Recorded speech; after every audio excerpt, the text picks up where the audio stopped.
Сайн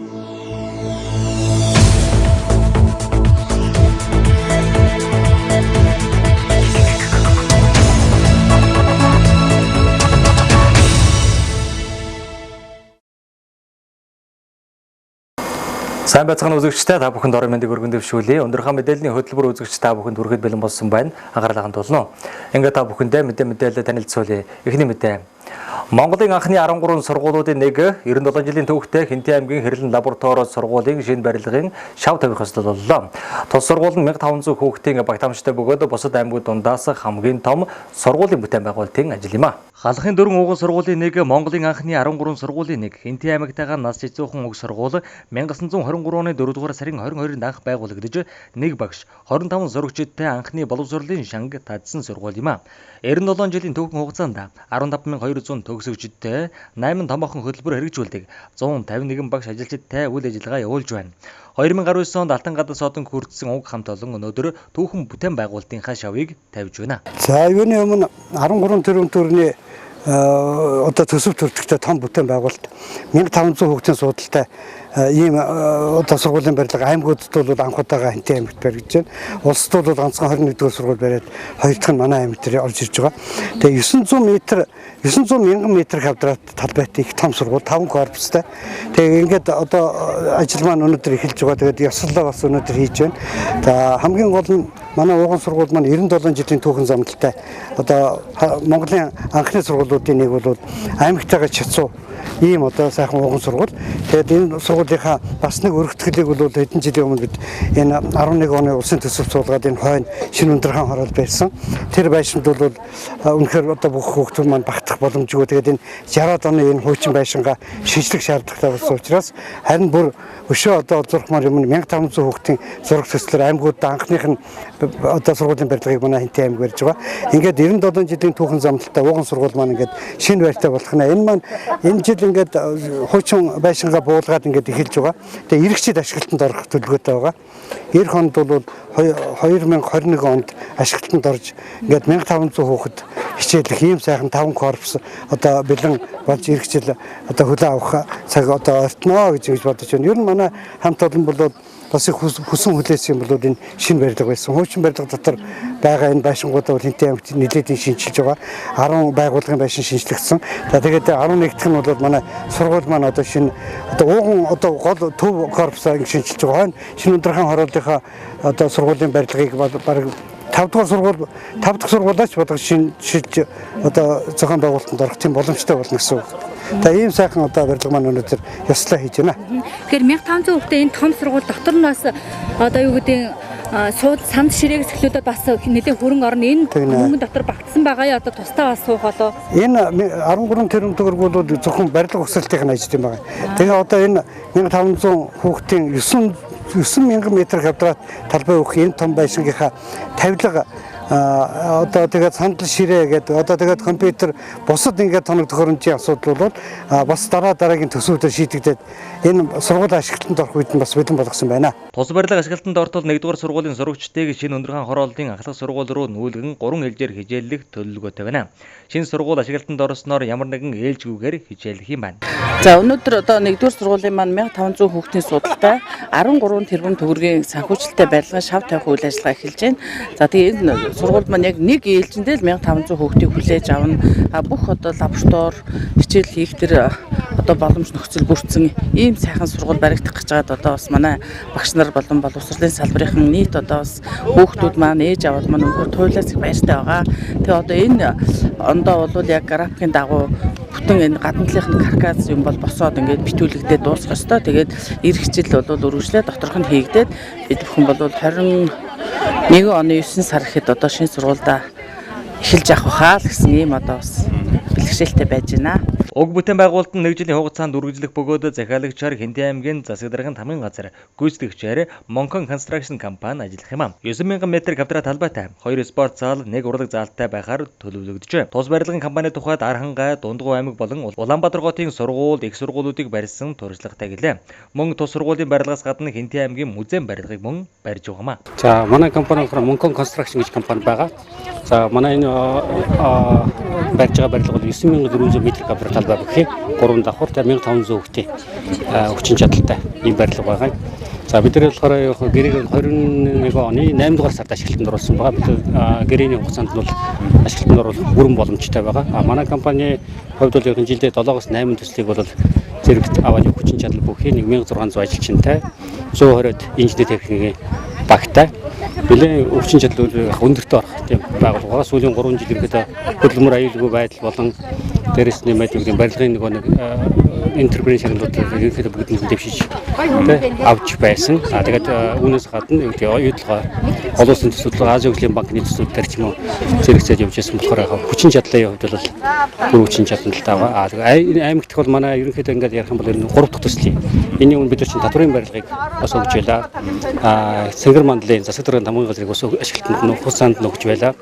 Энэ жилийн хувьд бол бид нар музейн барилга, энэ таймгийн музейн барилга байгаа. Орон нутгийн судлах музейн барилга, мөн энэ сургуулийн 1500 хүүхдийн сургуулийн барилгыг барилганд оруулахаар ажиллаж байна. Улс бүтээн байгуулалтыг улсын төсвийн хөрөнгө оруулалтаар нийт 13 тэрбум төгрөгөөр барьж байгаа юм. Энэ жилийн хугацаанд үндсэн карказа барих болох 2021 оны 8 дугаар сард бүрэн дуусган хүлээлгэн өгөх юм а. Сургуулийн хуучин суурийг болгоход нэлээдгүй хугацаа хүч зарцуулж байгаа юм. Түүхэд болон бетон зурмаг Хинтээ аймагт байдгүй тул Улаанбаатар хотоос зөвөрлөх юм а. Хинтээ аймаг Хэрлэн сумд 6 дугаар сарын 24-нд болсон байгалийн онц ноцтой үзэгдлийн улмаас суулж Хэрлэн сумын хэмжээнд орон гэргүй болсон цөөнг иргэд байгаа.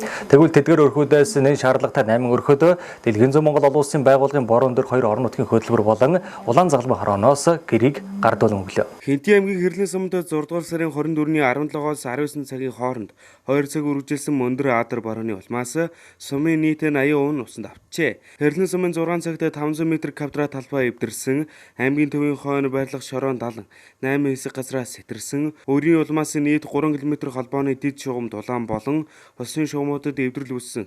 Хэрлэн сумын 2-3 дугаар багийн айл өрхүүд усанд автаж 1300 өрхийн 500 өрх нь маш хүнд нөхцөлд амьдарч байна. Орон гэргүй болсон олон айл байгаа бөгөөд эдгээр өрхүүд ах トゥ хамаатан саданд толгой хоригдож хүндхэн нөхцөл байдалд амьдарч байна. Хэрлэн сумын удирдлагуудын зүгээс болон олон улсын байгууллагын зүгээс хүнсний За ерөнхийдөө 6 сарын 24-нд болсон энэ үер бол бас бид хүнд ер нь 44 мм хурд хүнс гэдэг бол өөрөө 2008 оны үерээс ер нь дутгааргүй нэлээд актер асрын хороо хөрөлийг дагуулсан олон айлыг хамарсан олон квадрат километр талбайг хамарсан ийм үер бол боллоо. Өнөхөр бол одоо бас энэ нэнтрүнд бол энэ үерийн гамшиг 2008 оноос хойш үндсэндээ Хинтээ аймагт бол 5 дахь тохиолдож байна. Энийг бол одоо бас тасан зогсоох энэ үерийн гамшигыг бид бүхэн бас өртөхгүй байх тал дээр бас санаачлалтай ажиллах хэрэгтэй байна. Төр засгийн зэр иргэдэнчтэй. За төр засгийн хувьд бол ямар ч байсан 2017 онд бас манай аймаг үерт орсон. Тэрнээс хойш бол энэ Чингис хотын үерийг хамгаалах одоо 70 шуудууны зураг төсвийг ямар ч хэсэн хийлгээд 2020 онд бол эхний 1 тэрбум төгрөгийн хөрөнгө оруулалт нь хийгээд ажил нь явж байгаа. Тэгэхээр цаашлаад бол энэ үерийн 70 шуудууны ажлыг бол бид хүн 21-22 он гэхэд бүрэн дуусгахгүй бол энэ байгалийн энэ гамшиг бол одоо Чингис хотод бол байнга одоо бас залхийлж байх юм байна гэж ингэж харж байгаа. За иргэд олон нийтийн хувьд ч тэр одоо бас яг өөрийн тухайн ажиллаж байгаа амьдарч байгаа газар орон нутаг маань үерт яаж ордгоо, үер ус ер нь хаагаараа яаж орж ирдгөө, энэ үер орж ирдгүүгээд бүгдийг бол нэлээд сайн мэддэг болчихж байгаа. Тийм учраас эндээ тохирсон бас аврах, хамгаалах ийм зүйлийг бол зайлшгүй их шаардлагатай байна гэж ингэж харж байгаа. За энэ өнөөдрийн энэ хамгийн сүүлийн 24-ний үер бол одоо 1300-аад айл өрхийг хамарсан ийм актер гамшиг болсон. За өндөөс бол нэг 600 гаруй нь бол одоо нэн одоо бас хүнд хэцүү үед амьдарч байгаа юм байна, нөхцөлд амьдарч байна гэдэг ийм дүн мэдээ гарсан байна. Тийм учраас ер нь аймаг, сум, улс гэсэн энэ гурван төвшөнд одоо энэ үерийн хохирлыг одоо даван туулах тал дээр бас ажлыг зохион байгуулах нь зүйтэй юм байна гэж аймагын онцгой комиссээр бас бид бүхэн ярилцсан. За сумын хувьд бол ямар ч хэлсэн энэ үерийн осолд орсон, өртсөн айл өрхийн судалгаа юмнуудыг нэлээд сайн дэлгэрэнгүй гаргах зүйтэй.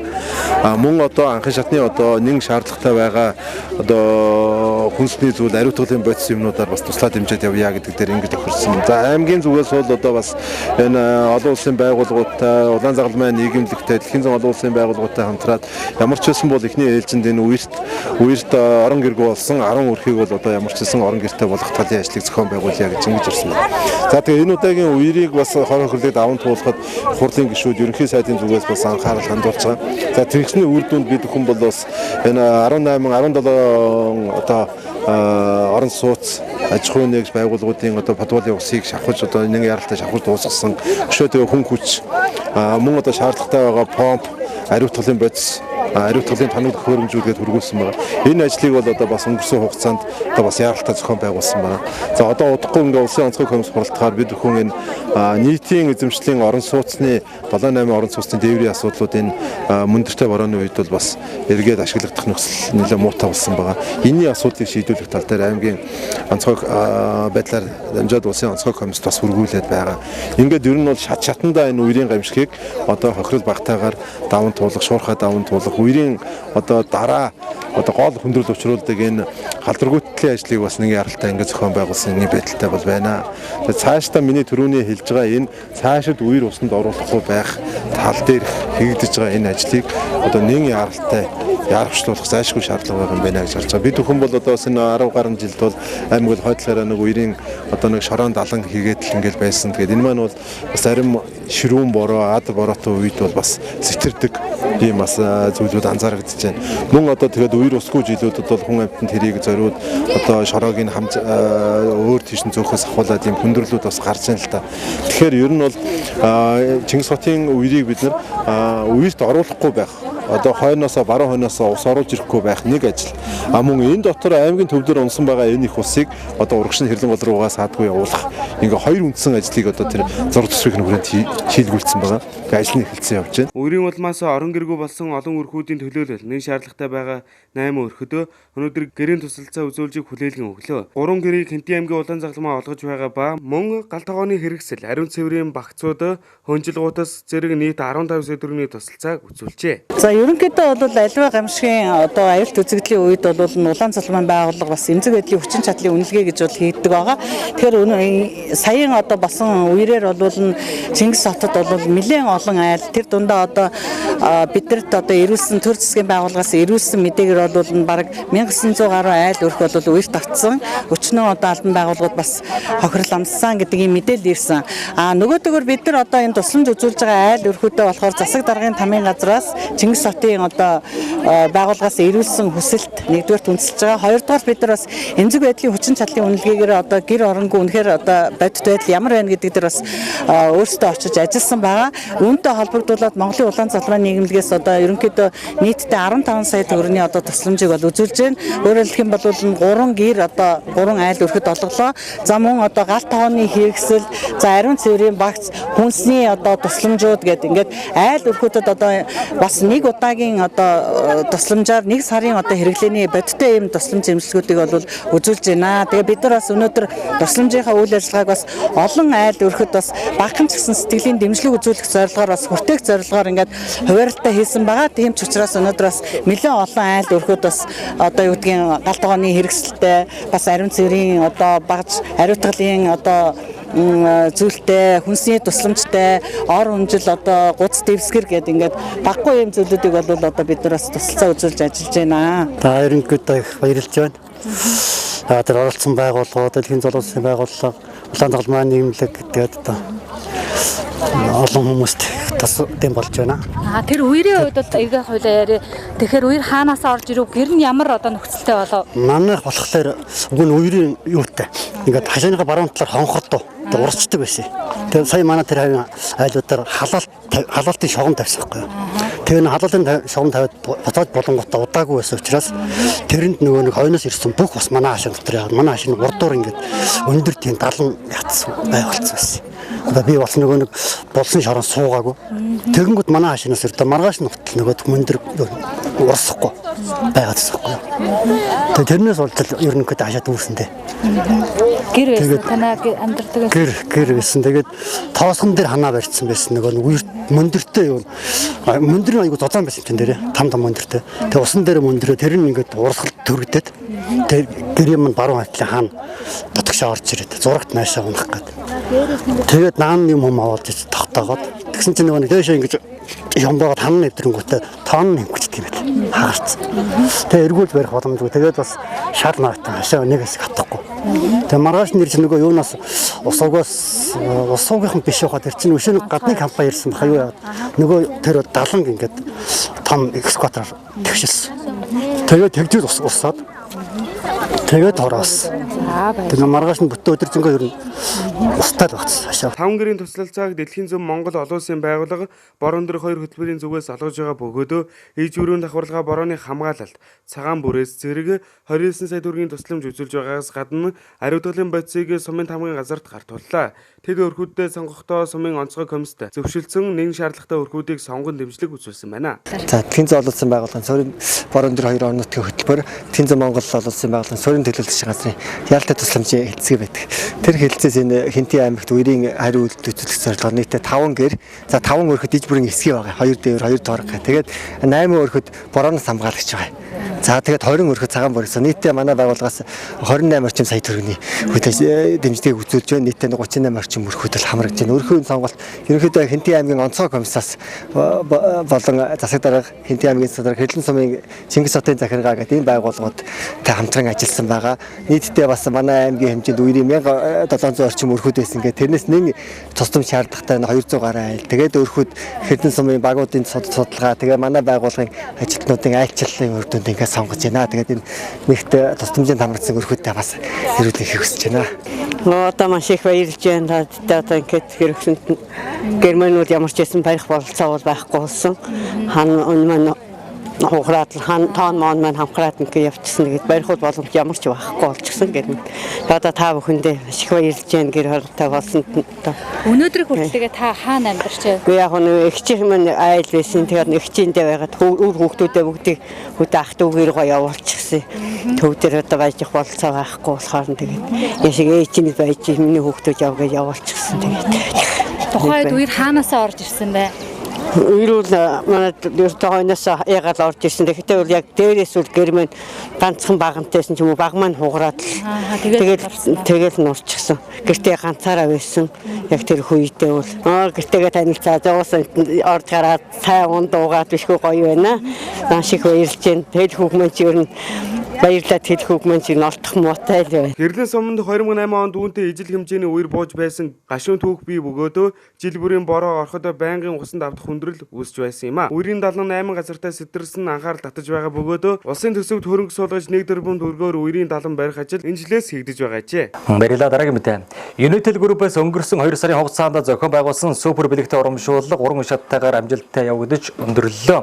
Супер бэлгийн эзэдийг өнөөдөр тодрууллаа. Харилцаа холбоо мэдээллийн технологийн салбарт тэргүүлэгч Unitel Group-ээс хинтээчүүдэд зориулан супер бэлэгтэй урамшууллан зарласан бөгөөд хэрэглэгчид 4-р сарын 17-оос 7-р сарын 3-ны өдрийг хүртэл шин дугаар авах, нэгжээр дансаа сэнэглэх, төлбөр төлөх бүрдэн 1-ээс 20 ширхэг урамшууллын код цуглуулсан байна. Урамшуулал 3 шаттайгаар амжилттай зохион байгуулагдаж ухаалаг удалсан мөнгөн дугаар, үйлчилгээний бүтэн жилийн эрх, гэр интернет төхөөрөмж, үйлчилгээний 1 жилийн эрхийн хамтаа Yamaha Crocs Rev мотоцикл болон хамгийн супер бэлэг болох Toyota брендийн Bruce 41 автомашины эзэдийг тодрууллаа. Шагналын эзэд өнөөдөр Unitel-ийн салбараас бэлгэн гардан авсан байна. Борон дэрийн уулын мэжүүлэх үйлдвэрийн уулын цэхэд аваргач нарыг хийж байгаа төвийн гишэлд ажиллаж байгаа. 2008 оноос эхлээд Intel Group-ийн харилцагч борлуулагчаар ажиллаж байна. Intel Group маш найдвартай, хямдхан хэрэглэгчтэй маш хүлээмжтэй. Манай борон дэрт бол Intel Group Intel-ийн утсыг номерыг маш сайн байдаг. За үйлчлэгээ ихтэй. Тэгээ манай дэлгүүрээр бид дэлгүүрээр Intel-ийн нэгжийг зардаг. Тэгэхээр Ацтан босноо ер нь яаж мэдсэн бэ? Ацтан болоход би өнө гаражтай өөрхийн автомашины гаражт засварыг хийсэн. Энэ аймгийн Intel Group-ийн дараагийн нөхөр уцаараа та ингээд Ацтан боллоо, тань баяр үргээ, таны нэр эргээсрэг таарч байна. Овг нэрээ хэднүүгээд тэгэл мэдс. Тэгээд авгаа дээр авгаа манай авгаар шууд навьярсан байлаа. Ингээд мэдс. Сайн байцгаана. Unitel-ийг би 2008 оноос хойш барьж байгаа. Unitel бол их зүгээр санагдаж штэ. Хурц шүлжээ айгуу сайн. Гэр интернетийн бас уг нь өөр бас интернеттэй. Тэгээ бор өндөрт гэр интернет хамгийн хурц гэснээс хэлсэн. Дугаараа бол би 12 жил барьж байгаа. Тэгээ Ацтан болсондоо маш их баяртай. Би анх удаа Ацтан болж үзэж байгаа. Бүр ердөө итгэдэггүй. Ямар ч цуглаанд орж Ацтан болдог байхгүй юу? Unitel Group нь Монгол орон даяар бүх сум суурин газруудад 4 жил сүлжээгээ нэвтрүүлсэн бөгөөд нийт 1 сая 500 мянган хэрэглэгчид өөрийн холбооны найдвартай тасалдалгүй үйлчилгээг хүргэн ажилладаг байна. Ацтангуудаа шалгарууллаа. 3 үе шатныхаа хамгийн сүүлийн шалгаар ацтангуудаа шалгараад сэтгэл маш их өндөр байна. Тэгээд энэ удаад бор өндрөөс 2 хүн ацтан энэ сүүлийн шатны 2 хүн ацтан боллоо. Тэгээд бүх уран үе шатанд азтан болсон бүх азтангуудаа маш их баярлалаа. Тэгээ Unitel-тэйгээ үргэлж үүрт байгаарай гэж та нартаа хэлье да. Unitel-ийн хэрэглэгчтэй дуулгахад дуудлага бүр дататай урамшуулал энэ нь дуустал үргэлжлэх юм байна. Тэгэхээр та сүлжээнд амжилттай дуудлага хийх бүрдэн 100 МБ дата цуглуулах боломжтой юм а. Үзэгчдээ өндөр мэдээллийн хөтөлбөртэй хамт байсан та бүхэнд баярлалаа. Дараагийн мэдээлэлээр эргэн уулзтлаа. Түр баяртай үзэгчдээ.